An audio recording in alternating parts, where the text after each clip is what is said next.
Okay, today we're going to be talking about alcoholism, substance abuse, and addictions. And it's an extremely important topic because it's something that is common not only to the culture, but it's going to be something you'll see that is very much at work within the church, even though it's very secretive there. It's important to understand the cost to our country of just alcoholism alone. And we're going to talk about alcoholism by itself for a while. And a lot of what I talk about alcoholism is applicable to other addictions, such as drug addictions, prescription drug addictions, sex addiction, work addiction, gambling addiction. There's a whole list of things that are costly to our economy and to our family lives.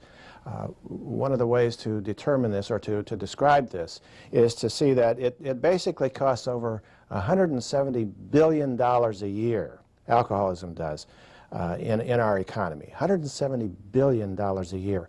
And what that refers to is health expenditures, welfare costs, unemployment costs related to alcoholism, lost productivity by men and women not going to work, by staying home because they're hungover, has to do with the crime and the violence that's associated with alcoholism.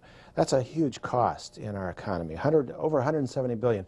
And maybe by the time you're watching this tape, it'll have climbed even further, because I've looked back at some of my statistics over the past 10 years, and it has grown rapidly over that period of time, the cost to our country.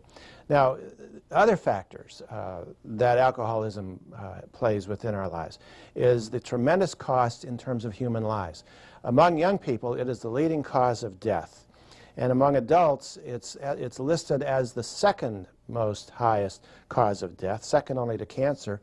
But because of the way many causes of death are diagnosed, alcoholism and the effect of alcohol itself in terms of the cause of death is often not listed. So if these were taken into account, probably the number one cause of death in our country today would be considered alcoholism, alcohol-related problems.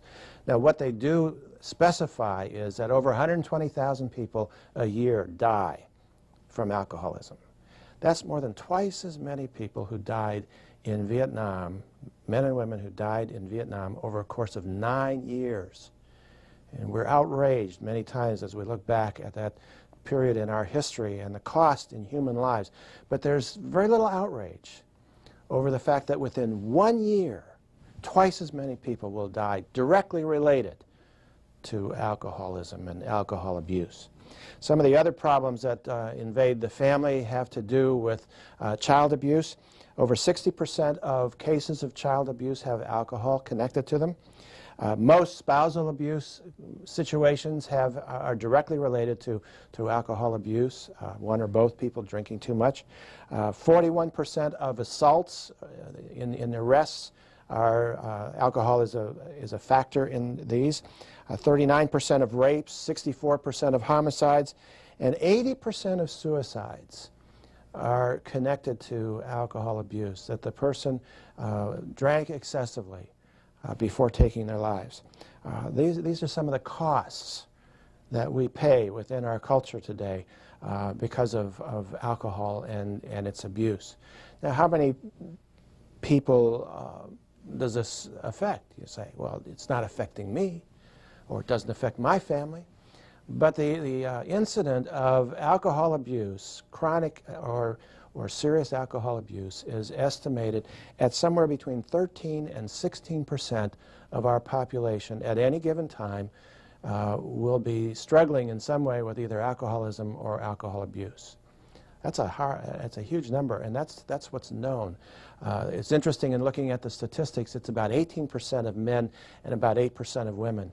And the truth is that when it comes to women and alcoholism, that's kind of a secret illness. Nobody really knows the extent of alcoholism and alcohol abuse with women because they stay within the privacy of their home. They often don't seek help because there's nobody to take care of the kids. Like the men can seek help because the wife will still take care of the family, but women often don't seek help, and so they don't get into the statistics. But when you add those together, it's somewhere between 13 and 16% of our population at some time have been alcoholic dependent either alcoholic or abusing alcohol in a serious, continuous manner. 1/3, it's estimated that 1/3 of American families are affected by someone directly who has an alcohol or drug problem. At least 1/3. So if you go to church Sunday and you sit down and you look across the congregation and you've got 300 people, say, sitting in your congregation, that means that probably close to 100 of those people in some way are directly connected to a family member who is abusing alcohol or who is alcoholic. That's a pretty high statistic, say. Almost 1/3. So you can take any congregation and look out at the congregation. You can take your Sunday school class and look out at your Sunday school class, and you can estimate that probably 1/3 of those people there are in some way being touched by an alcoholic or somebody abusing alcohol within their family. People who go to counseling, 50 to 60% of people who go to counseling have grown up in families where alcohol was being abused by one or both parents. And so it has a long-term effect generationally in terms of one generation after the other. And it's kind of one of the secrets of our culture. We really don't talk about it very often, and we certainly, in the most part, don't talk about it within the church. Now, let me read to you a passage from Proverbs that describes the situation for the alcoholic. In Proverbs 23, beginning at verse 29, the writer Solomon describes the whole situation with alcohol abuse. He says, "Who has anguish? Who has sorrow? Who is always fighting? Who has unnecessary bruises? Who has bloodshot eyes?" And then he answers his question. He says, "It's the one who spends long hours in the taverns trying out new drinks." So he's not just talking about the alcoholic. He's talking about someone who is abusing alcohol, where alcohol is a major part of his or her lifestyle. Then he goes on. He says, "Don't let the sparkle and smooth taste of wine deceive you, for in the end it bites like a poisonous serpent. It stings like a viper." Now here's the consequences. See? So this is the warning. This is the warning to those who are preoccupied with alcohol. He says, you will see hallucinations. You will say crazy things. You will stagger like a sailor tossed at sea, clinging to a swaying mast. These are the consequences of dizziness, of the delirium that the alcoholic experiences when they try to stop drinking, and the hallucinations and the confusion that comes with someone who has been drinking too much. And then he continues on, and he says, "And you will say, 'They hit me, but I didn't feel it.'" It's like an analgesic. It's like an anesthesia almost, in that you get hit and you don't even know you've been hit. "I didn't even know it when they beat me up." See, there's the blackout. There's no memory of what happened. And then here's the continued problem, the impaired control that is characteristic of those who are abusing alcohol or alcoholic. "When I wake up, when will I wake up so that I can have another drink?" That's a description of the person who, inside, what they're struggling with on the inside, as they are preoccupied and consumed by their craving and desire for alcohol. Now, one of the things that's important for us to do probably at this point is to face the question of, that's often talked about in the church, is alcoholism a sin or is it a disease? Now, let me tell you two stories. I was a young pastor in Florida some years ago at a fairly good-sized church in Orlando. And I was the associate pastor, and there were two of us on the staff, and I had a great time there in that church in terms of ministry. But I also had some very frustrating learning experiences. One of my tasks on the staff was to be in contact with people who made commitments to the Lord or who made other commitments, and to also follow up on people who were new to the church. But there was one couple in our church where, well, I shouldn't say the couple was in the church, the wife was in the church. And there were a lot of people praying for her and her family and for her husband because her husband was having a drinking problem. And at that point in time, my understanding of alcoholism and drinking problems was that it's basically a personal emotional weakness that someone has, and they just need to be strong and face up to it and deal with it and stop. And because that was before I had any training in understanding addictions, and it was before we had a situation within our own family where we had to face the reality of an addiction. But I remember as the church would pray for this man, and then he started coming to church, and people were getting excited and praying more. And then one Sunday, when an invitation was given at the end of the service, he came forward. And the pastor and I and some of the elders prayed with him, and he confessed to his problem with alcohol, and we prayed, and we thanked God for his repentance, and we thought everything was great. And I visited them a couple of times, and things were going along well. And then one day his wife called the church office and said, you know, he fell back into it again. Well, I went out and talked to him, and he was remorseful, and he was repentant, and he was, you know, putting himself down, very shameful about what he was feeling. And we prayed, and the family prayed, and we felt great, we're back on track. Well, this happened a couple of times. And then over a period of time, they kind of disappeared from the church. And I tried to call them one time and missed them, and then somehow got busy and didn't see them probably for 6, 8 months. Then I made a call and was talking to them both, and basically he said to me, he said, I appreciate all the help you gave me, but I realized that I needed to be a part of AA. I couldn't stop this unless I got into AA. And we're at another church now where they have AA meetings at the church, and he said, I've been able to really stop. Now, I struggled with that. I struggled because, you know, I was brought up in a church tradition where it was taught and preached that alcoholism was a sin condition, that you just needed to repent from it. And if you did that, then everything would be okay. Now let me tell you another story. I had a man come to see me recently in counseling, and as he was giving me his life history, he talked about how he was a heroin addict and an alcoholic, and as an adult was active in this up until about 11 years ago. And this isn't why he came for counseling. He came because of marital situation, but he was giving me some of his personal history, and I was asking him more about it. I said, well, how did you stop?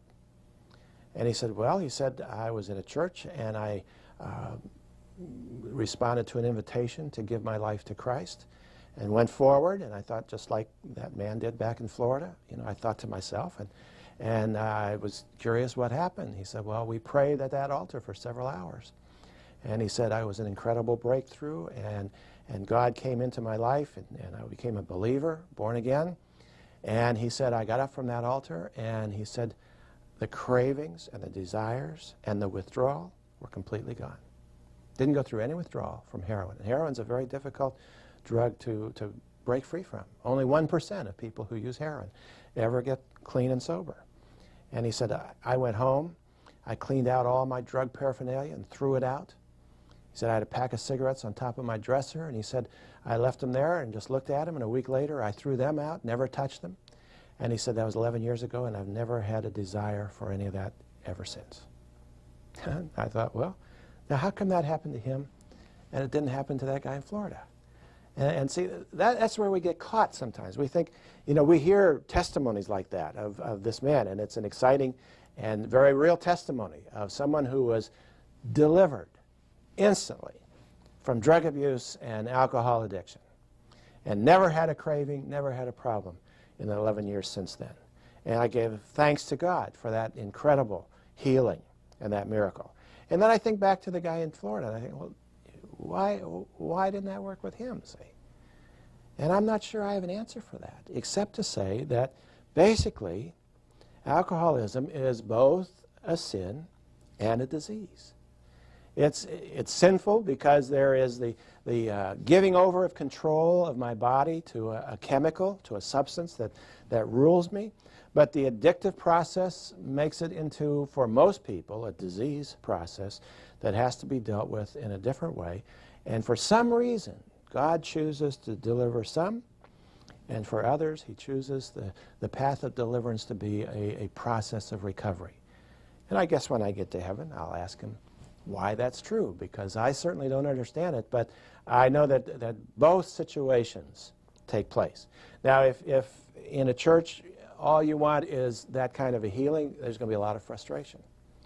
Or if you only look at a recovery, a 12-step recovery program as the only answer, there are going to be people who don't fit that mold. And I know sometimes those people are looked at in questionable ways as to whether they are really recovered or not by people who are true to the 12-step process. But I think the truth is that God does sometimes heal and deliver, and instantly, but most times, God is in the process, the recovery process, and the healing comes slowly over a period of time.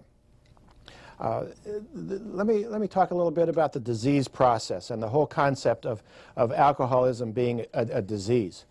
You can trace that idea back to the year of 1804. There was a physician in Edinburgh, Scotland, named Thomas Trotter, who wrote, in medical language, I consider drunkenness, strictly speaking, to be a disease produced by a remote cause and giving birth to actions and movements in the living body that disorder the functions of health. Now, he was the first one to say this, and he sparked a controversy that continues to this day. For years, both the church and the medical profession opposed what Trotter was saying. The church was opposed because really up until 30, 40 years ago, not only the church but society looked at alcoholism as a moral or emotional weakness, and that it was a sin that needed to be dealt with. But the medical profession opposed Trotter's views because if you were to define alcoholism as a disease, that meant that somehow the medical profession now had to get involved in the healing process. And they didn't know what to do. They saw alcoholism in very negative terms. If you look back at surveys done with physicians over the years, they saw the alcoholic basically as a hopeless creature and were glad to leave the problem to the church. But you can go as late as the 70s where this view was considered to be popular, and it still is, in that many physicians don't really look for or treat anyone with the problem of alcoholism.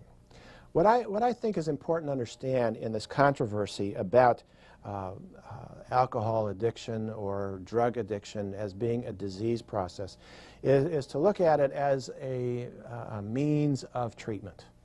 I think one of the benefits that have come out of looking at alcoholism as a disease is that there is a treatment protocol that works.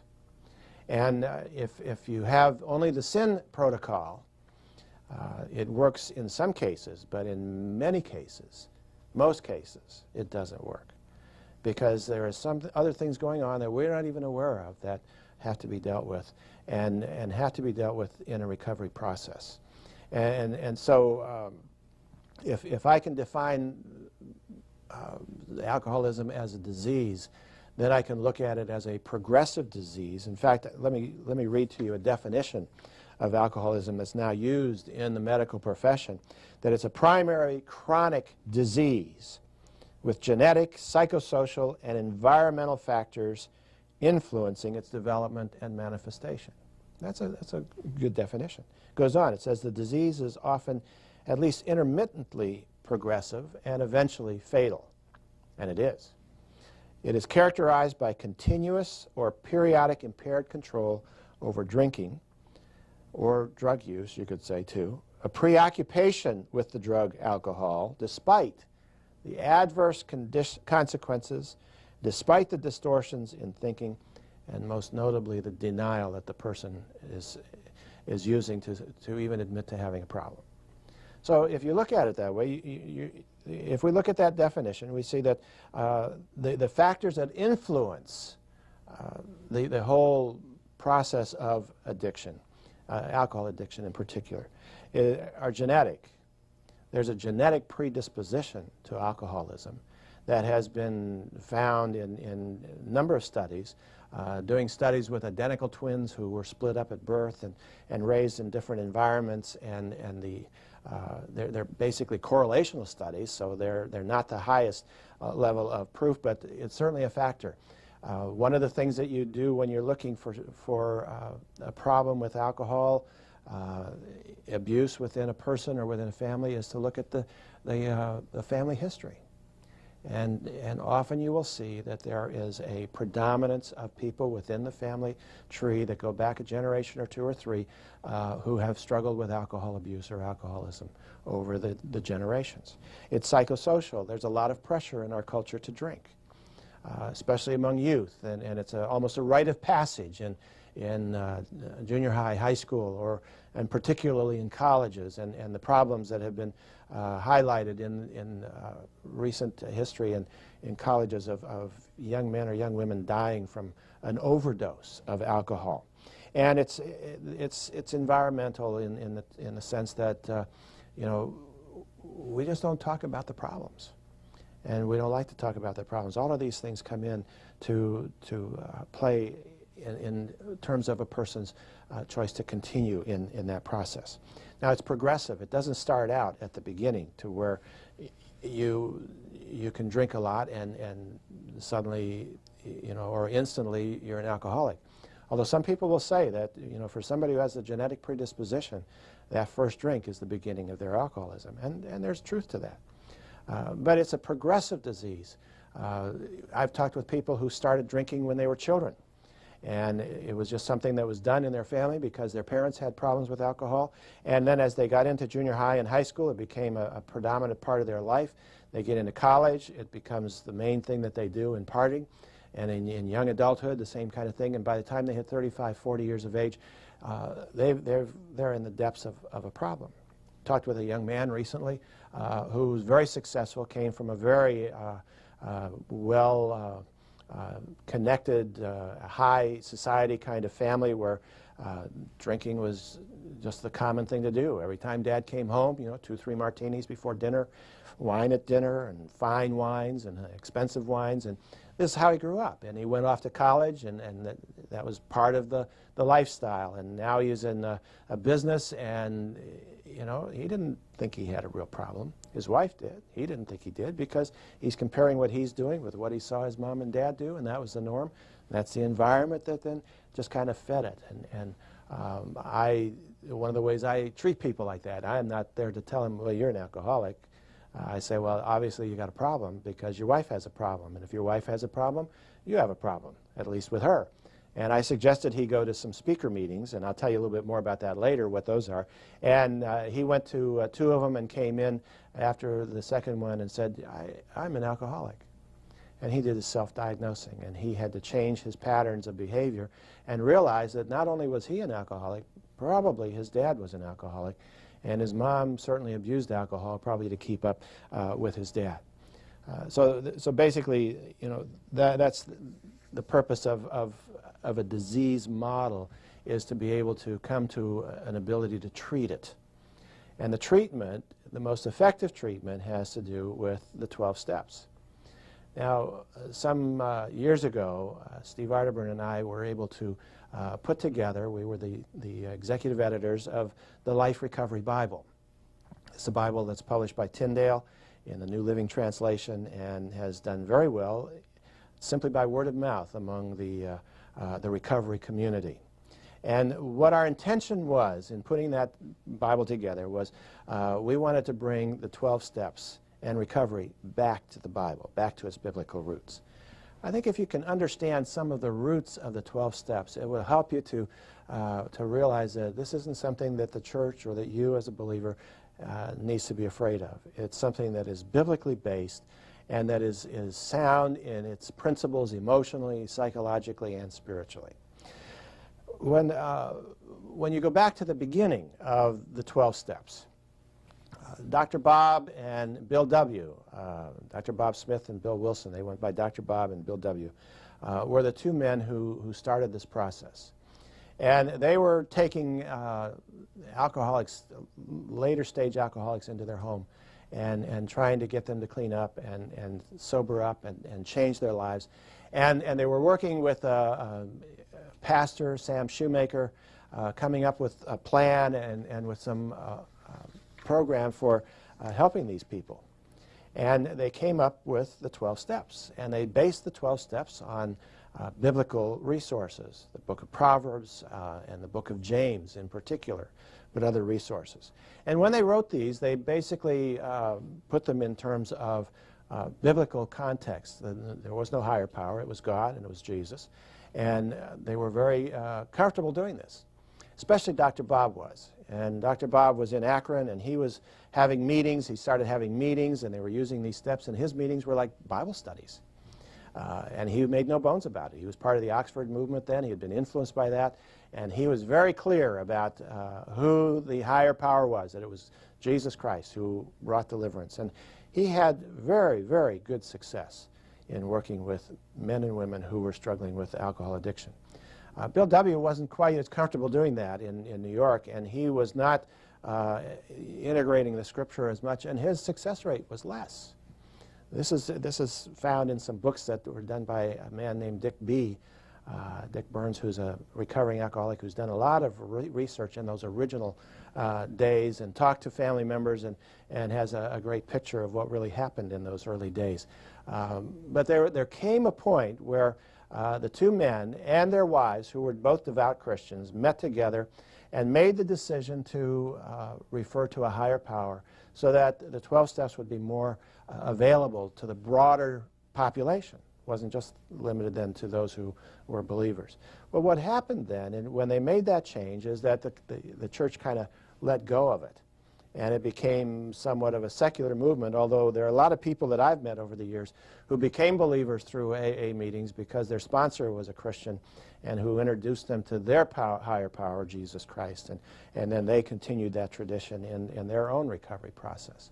But what we've tried to do is to bring it back to the Scripture and to show that these are biblical principles. For example, let me read to you the first three steps. And you tell me, well, you tell each other since you can't tell me because I'm not there. The first step says we admitted we were powerless over our addiction or our sin or whatever it is you want to put in there, our drinking, and that our lives had become unmanageable. We came to believe that a power, this is the second one, came to believe that a power greater than ourselves could restore us to sanity. And the third step is we made a decision to turn our will and our lives over to the care of God as we understood Him. Now, what's the plan of salvation? The plan of salvation is to first of all admit that my life is a mess, that I'm out of control, that I can't do anything about my sin problem, and that my life has become, what I don't want it to be. And then the second part of it is, the next step that I have to do is I have to recognize that the only way I can be delivered from this situation of sin is to turn to someone who is more powerful than I am, which is God. And then thirdly, I make a decision to turn my life over to Him. That's salvation, see. And then you go on from that, and you make a searching and fearless moral inventory. And some of the people who are on the sin side of the argument kind of laugh at this, but I've talked with people, and I've listened to inventories that were done, and these are incredible soul-searching processes that people go through in terms of looking at their lives honestly and the people that they've hurt. And then I became ready to let God remove all of then I admit to God, to myself, and to another person the exact nature of all these wrongs. So there's confession. That's biblically based in James 5. Then I'm ready to have God remove all these defects. I humbly ask Him to remove them. And then I make a list of the people that I've harmed and, whenever possible, seek to make amends with them. And then I continue to take this personal inventory. That's a process of sanctification, isn't it? Of growth in my relationship with God. And then the 11th step, well, we'll skip the 11th one and go to, the 11th step is I sought through prayer and meditation to improve my connection with God, my contact with God. So there's the continual growth, and then the 12th step is almost evangelism. I want to take what I've learned now and share it with others who are in the same process and help them practice those affairs. So if you look through those and you understand the biblical basis of them, there's nothing to be afraid of in terms of the 12-step process of healing and of recovery. Now, you're wanting to help people. And maybe you're wanting to help yourself. Maybe you're wanting to help your own family. It's not easy to do in terms of your own family. Let me tell you just a little bit about my introduction to the 12 steps and to recovery. One of my children some years ago got involved in the drug culture and for about 15 years was actively involved in using drugs and not being part of our family most of the time, many times not even knowing where he was living. For 10 years he was a heroin addict. And through circumstances that only God could put together, he came to a point where he was ready to stop and to give his life over to God and to allow God to bring change into his life. So about 15 years ago, he started in that process of recovery. But during that time of using, he went into about 13 different programs and didn't finish many of them. He finished some of them, and we were involved in probably 3 or 4 of them as a family. And so one of the things that we found out early in the process was that his addiction was really a family problem. It wasn't something that was just his problem. It was something that affected all of us.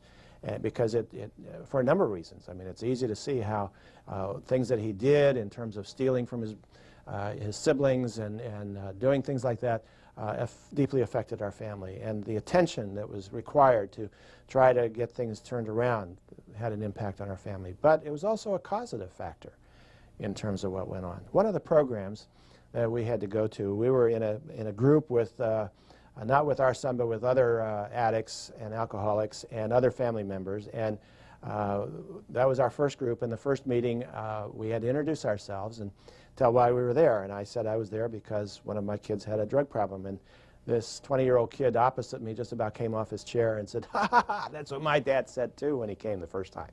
He said, "You're going to find out after you're here a while that you have a problem." And it's not just your son.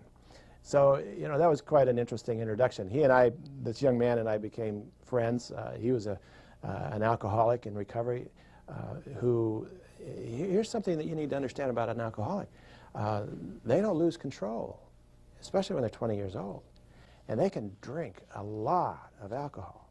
He told about how he was stopped one time by the highway patrol, and he was given a sobriety test out on the highway there, you know, walking the line and all that stuff. He passed. Well, the highway patrolman knew that this, you know, was a fluke that he passed. He had a problem, so they took him into the station and they gave him a breathalyzer test, and he tested at 0.28 blood alcohol level. I mean, most of us would be in a coma or dead at 0.28.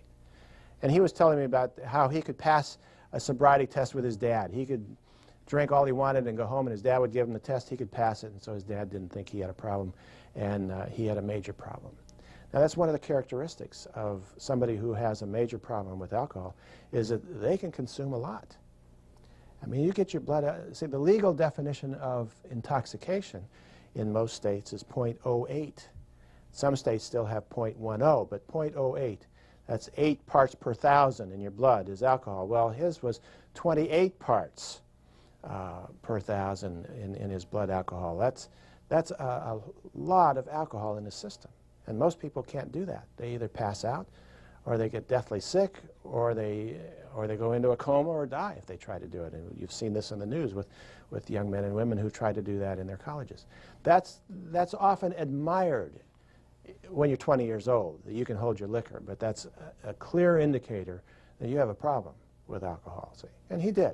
But the thing he pointed out to me, and that I learned in the process of that program and some of the other programs, was that alcoholism, drug addiction, gambling, sex addiction, all of these are family issues. They're not just the individual, but the family plays into it in the way that maintains and allows that to continue on.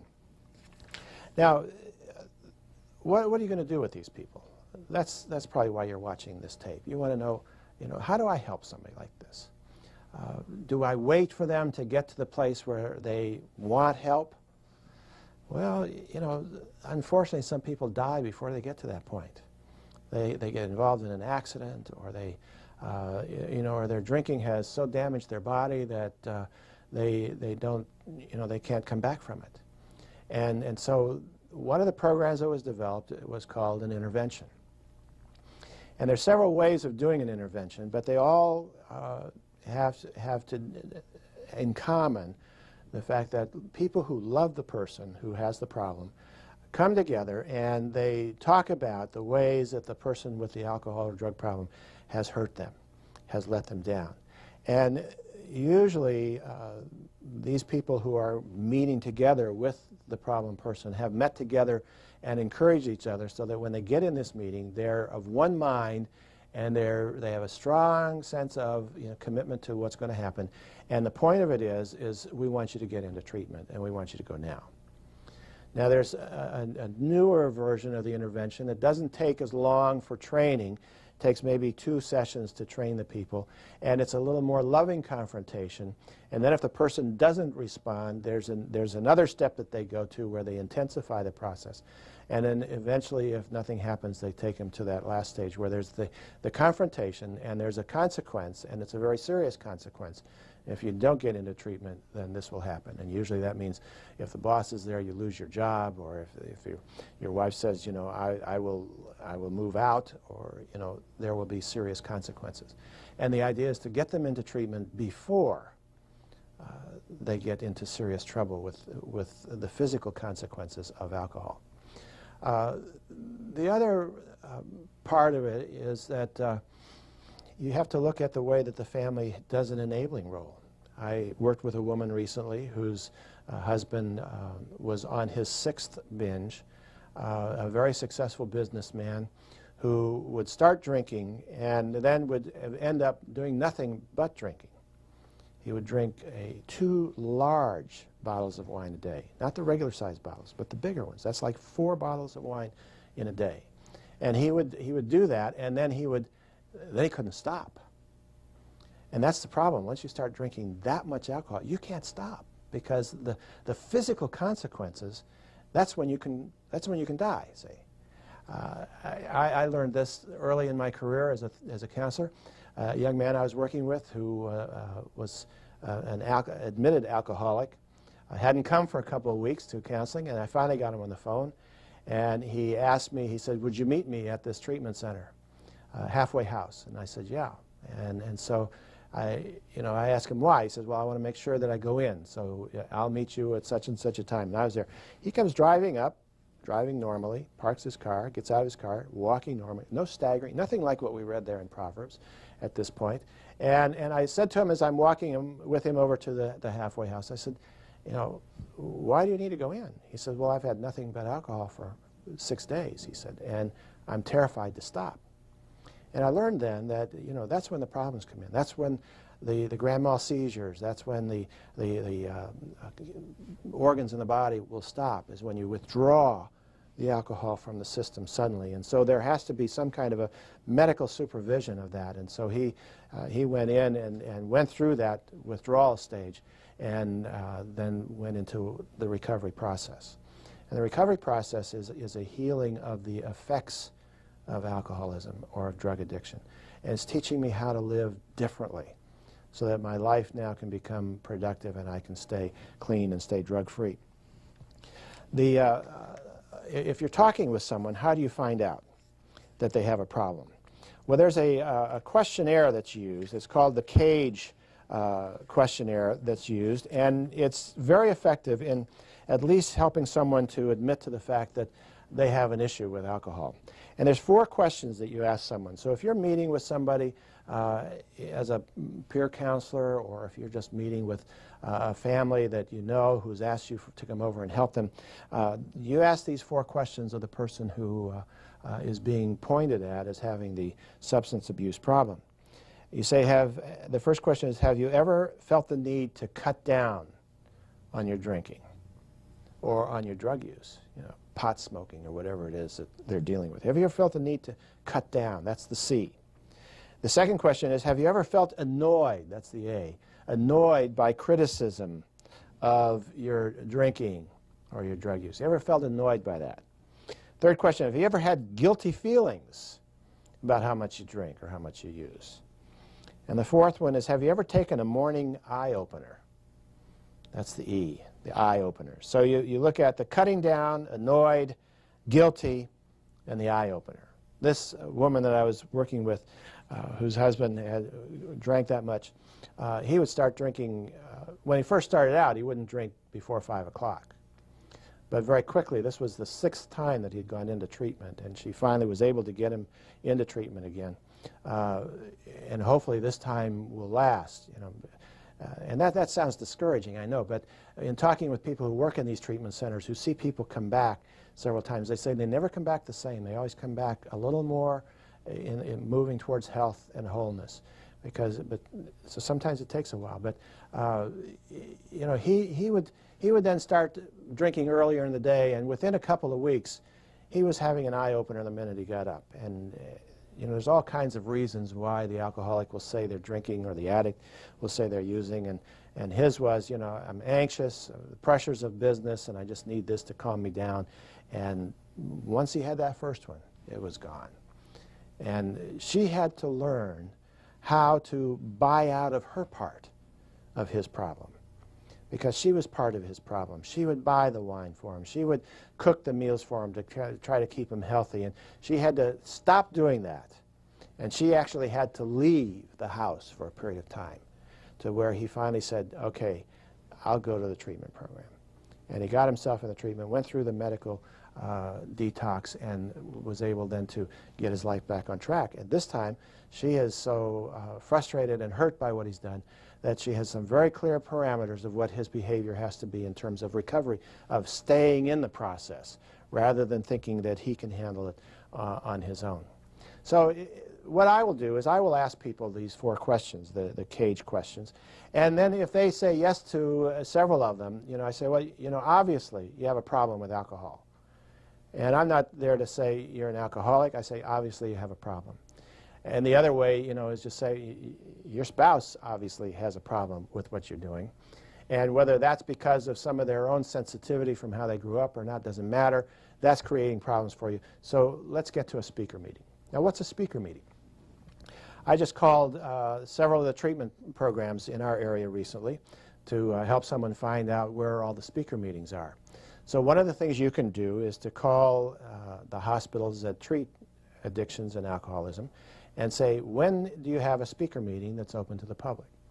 Now, a speaker meeting's great. One of the programs that we were in with when our kid was struggling with drugs, we had to go to a speaker meeting once a week for 6 months. It was the best education I ever had about addictions and alcoholism.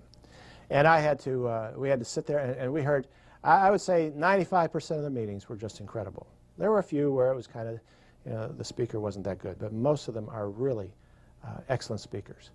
And so you call this place and you find out when it is, and I say, you need to go to these meetings, and you need to go together. So I've got a husband right now who drinks too much, and he says, I know, but I can stop, you know. And that's what you always say, that's part of the denial. See, denial works mostly with myself. I always thought denial was to fool everybody else, but the process of denial is to fool me. And so, you know, I said, and his wife is frustrated, you know, and she thinks he can just quit. And I said, you guys need to get educated about what you're dealing with. I want you to go to a speaker meeting.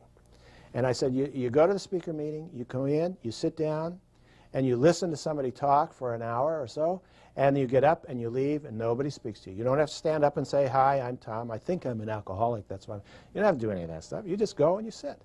But they have people that make the circuit that are trained and have their own story to tell and are very knowledgeable and very entertaining, usually. I still remember, that was 16, 17 years ago when I went through those speaker meetings. I still remember things that some of the people said and use them and quote them at times because they made such an impact in terms of my understanding of the power of an addiction. And so I say, you go to these meetings and you talk about them afterwards. You talk about what you heard so that you get on the same page with each other so that you've heard the same things and you can acknowledge the fact that you've heard the same things. And then we come in. Now, there's no point in doing counseling with somebody who is actively using alcohol or drugs in excess or abusing them, because you've got a chemical that gets in the way of anything that you want to do.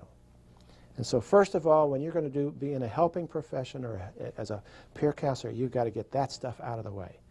And you figure that a third of the people coming in to see you, there's an alcohol or drug problem somewhere within their family situation, the immediate family situation, the close family situation. And you have to deal with that before you can get on to deal with the other types of problems. Now, I also want to just share a little bit with you about some of the other addictions that are there. There are different kinds of drug types. There's the narcotics, which are like heroin and methadone and codeine and those kinds of things. And these are highly addictive. You can take someone out in a parking lot and shoot them up with heroin one time, and 99% of the time they are now an addict. It's highly addictive. It's the least damaging to the human body. Then there are stimulants, and this is like cocaine and amphetamines and crack and those types of things. And these are things that stimulate you. The narcotics tend to make you down, drowsy, and euphoric, and that you get constricted pupils in your eye. The stimulants, increase your activity, and the effects can stay in your system for up to several months. Then there are depressants, and these are the barbiturates, quaaludes, the benzodiazepines, those types of things, and some of those are prescription drugs, and these will impair your memory, your learning, that type of thing. Then there's the hallucinogenics, LSD, mescaline, those kinds of things, angel dust, PCP, and then there's pot. And pot is often the gateway drug.